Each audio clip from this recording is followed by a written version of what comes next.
Hello मेरे प्यारे बच्चों, कैसे हो आप सभी। आई होप आप सब बहुत अच्छे होंगे। कैसी चल रही है आप लोगों की पढ़ाई? अच्छी? सब लोग बहुत अच्छे हैं। Very good. चलिए बच्चों, आई एम होपिंग कि आप लोगों ने चैप्टर नंबर 3 पढ़ लिया होगा। ठीक है, अब 1, 2, 3 हमारा ज्योग्राफी से रिलेटेड था। वो चैप्टर्स हमारे ज्योग्राफी से रिलेटेड थे। अब हम यूनिट 2 पे शुरू हो गए, जो हमारे आ गए हैं हिस्ट्री। क्या आ गई हमारी? हिस्ट्री। तो हिस्ट्री हम शुरू करने वाले चैप्टर नंबर 4 से, जिसमें पहला चैप्टर आपका द मॉडर्न पीरियड। सबसे पहले हम हिस्ट्री के ना, ये चैप्टर बहुत छोटा सा है, इसमें जस्ट हम हिस्ट्री के बारे में थोड़ा सा बैकग्राउंड देखेंगे। हिस्ट्री को कैसे डिवाइड करते हैं, हमारा जो हिस्ट्री का मॉडर्न पीरियड है इसमें क्या है, ये कहां से कहां तक है, क्या चीजें हुई थी हमारी, क्या डेवलपमेंट्स हुए थे इसमें। ये 18वीं सेंचुरी का जो पीरियड है, मॉडर्न पीरियड ऑफ हिस्ट्री का, हिस्ट्री को हम हिस्ट्री का मॉडर्न पार्ट हम देख रहे हैं। आपका ancient and medieval we are done. Modern part का देख रहे हैं कि क्या इसका मॉडर्न पीरियड का ओवरव्यू था, क्या डेवलपमेंट्स हुए थे इस टाइम पीरियड में, एंड सोर्सेस क्या थे हमारे हिस्ट्री के। ठीक है, जिससे हमें हिस्ट्री हमें कैसे मिल पाई है, पास्ट हम कैसे जान पाए हैं, बहुत सारे आर्टिकल्स की हेल्प से, न्यूज़पेपर्स की क्लिप्स की हेल्प से, इंस्क्रिप्शंस की हेल्प से, है ना। तभी तो हमें पता लग पाया पहले के लोग कैसे रहते थे, कैसा उनका सिविलाइजेशन था एंड ऑल दीज थिंग्स। ठीक है, तो चलिए शुरू करते हैं chapter number 4। The name of the chapter is the modern period. Okay, चलिए। History is certainly about changes that occur over time. History क्या, जो चेंजेस हो रहे हैं टाइम के साथ साथ, वो हिस्ट्री है। It is about finding out how things were be in the past and how things have changed. History हमें बताती है कि पहले कैसी चीजें थी, अब क्या क्या चेंजेस आए हैं। So history is a continuous flow of events that cannot be divided into clear-cut or water-like compartments. But historians have divided it into ancient, medieval, and modern period. History को हम ancient, medieval and modern period में divide करते हैं बेटा। किसमें? Ancient, medieval and modern period में। However, the duration of these periods is different in different parts of the world. इसके duration अलग अलग होते हैं, है ना। एंशियंट पीरियड का ड्यूरेशन अलग है, मिडिवल का अलग है, एंड मॉडर्न पीरियड का अलग है। In modern period began in Europe in the 16th century as a result of Renaissance and Reformations movements in the 15th century. But in India, the modern period began in 18th century only. India में हम modern period 18th century से पढ़ते हैं। अब ये box में क्या लिखा है? The modern period is considered the current historical period of human society.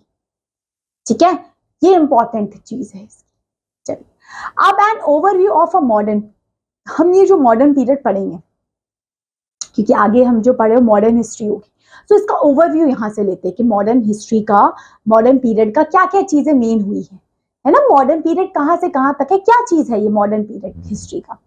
So after the death of Aurangzeb, the Mughal Empire disintegrate into number of autonomous states, and at the same time the British were rising to power. उस time British अपनी power को rise कर रहे थे जब Mughal empire downfall में चले गया। तो औरंगजेब के बाद कोई ऐसे स्ट्रॉन्ग लीडर बचे ही नहीं मुगल एम्पायर में जो उस एम्पायर को आगे लेके जा सके या उसको सक्सीड कर सके। तो इसकी वजह से जब डिक्लाइन हो गया मुगल एम्पायर का, तो ब्रिटिशर उसमें से एक आते हैं जो बहुत पावरफुल माने गए थे।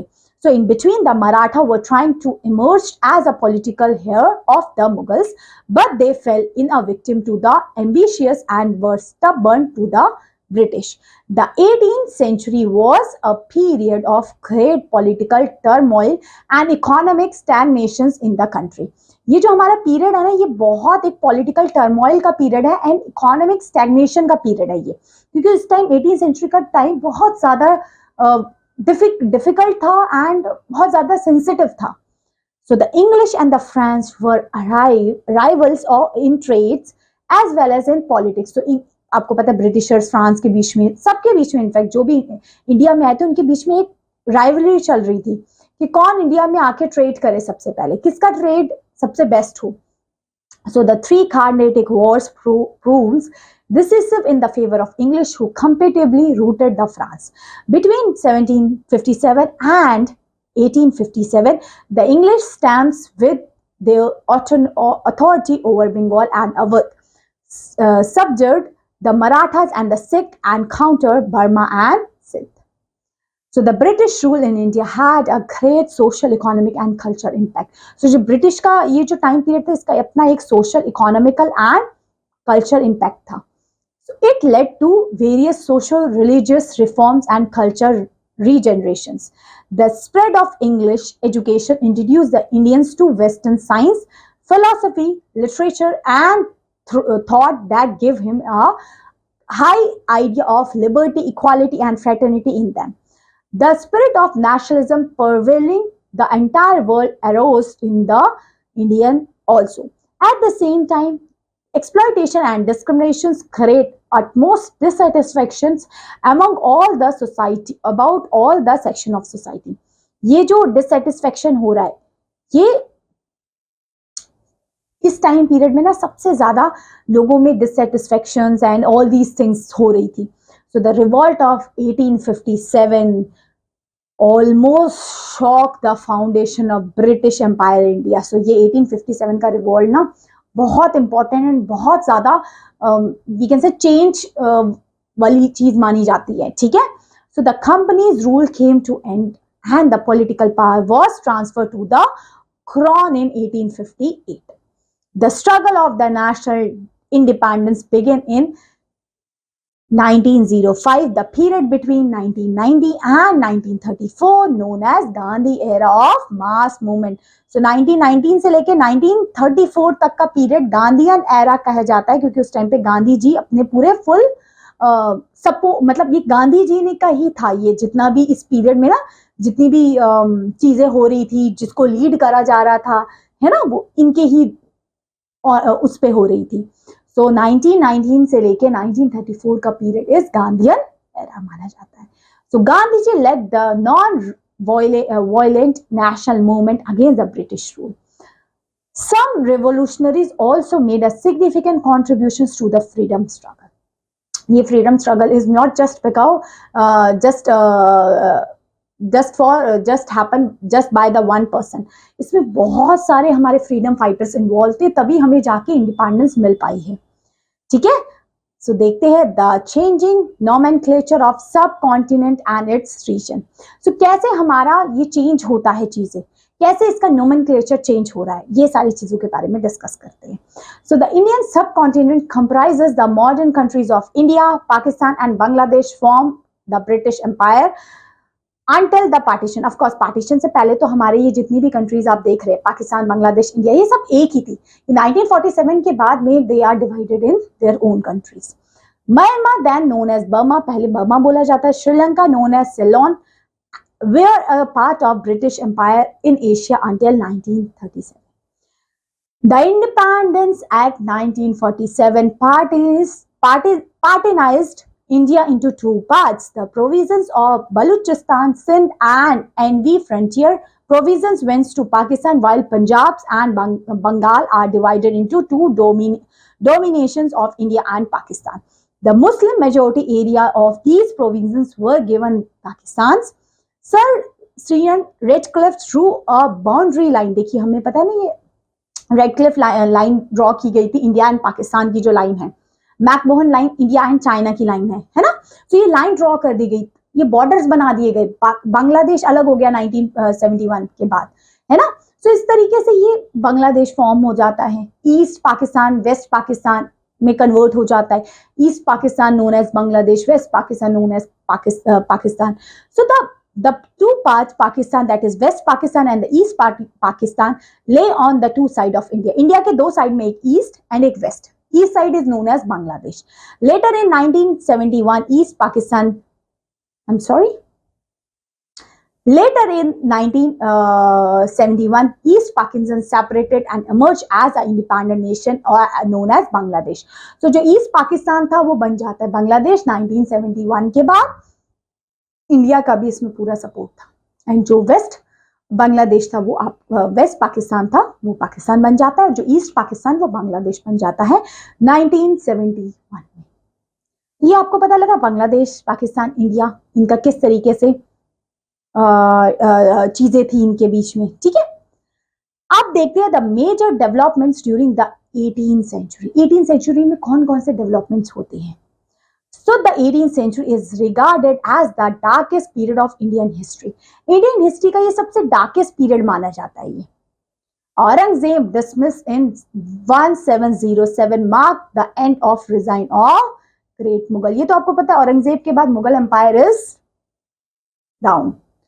There were several and spontaneous revolt of Rajput, Jats, Bundels, Satamis and Sikhs. The rise of Maratha in the Deccan shocked the foundation of Mughal Empire during the regime of Aurangzeb himself. The invasion of Nadir Shah in 1739 disintegrated the Mughal power. Ahmad Shah Abdali invasion and the third battle of Panipat that happened in 1761 proven disastrous for Marathas and weakened the Mughal further. It gave a chance in English East India Company to tighten its hold in Bengal and pave the way of establishing the British power in India. Taking advantage of the weaknesses of the Mughal Empire, Bengal, Awadh, Hyderabad, Rohilkhand, Mysore, Rajputanas, etc. become autonomous. The Third Carnatic War, 1744 to 1763, proven decisive for the English. तो ये जो चीज थी आपके लिए बहुत important है, ये जो हमारी वॉर हुई थी, ठीक है, और ये जितने cities का establishment हुआ था. So the political instability in India gave a rise of rivalries among European trade powers accepting to gain hold over the country. It adversely affected Indian culture, handicraft and trade. इस time पे जो political instability थी आपकी modern period में 18th century में, ये बहुत चीजों को इन्होंने इफेक्ट दिया. यहाँ का एग्रीकल्चर, ट्रेड, कॉमर्स, ठीक है. Form of art also suffer. Art, हमारा जो इंडिया का आर्ट, कल्चर, ट्रेडिशन, ये भी इफेक्ट हुआ इस चीज से. सो the English took the India trade into hand. Of course अब ब्रिटिशर्स के हाथ में सब कुछ था, ट्रेड इंडिया का कल्चर, इंडिया का आर्ट, इंडिया का एग्रीकल्चर, सब कुछ ब्रिटिशर्स के पास था. इंडिया के पास कुछ कंट्रोल नहीं था. So they ruthlessly exploited the India and utterly ruined the artisans and craftsman. तो इनको ये लोग ने, ब्रिटिशर्स बोलते हैं ना, क्यों इंडिया को सोने की चिड़िया कहा जाता था? ब्रिटिशर्स ने देखा इतनी प्रॉफिटेबल, इतनी प्रॉस्परस ये कंट्री है, वो हमें लूट गए, है ना. सो अब देखते हैं हमारे हिस्ट्री के सोर्सेस कौन कौन से, कहां से हमें हिस्ट्री के बारे में जानकारी मिलती है. The sources material for the study of a modern period are categorized as primary and secondary. दो sources है हिस्ट्री के बेटे, primary and secondary. फर्स्ट है बेटा primary sources. Primary sources कौन से? The primary sources comprises original documents and literary evidences, archaeological remains, audio castle films, videotapes of incidents and interview of important personalities, etc. are also the primary source of modern history.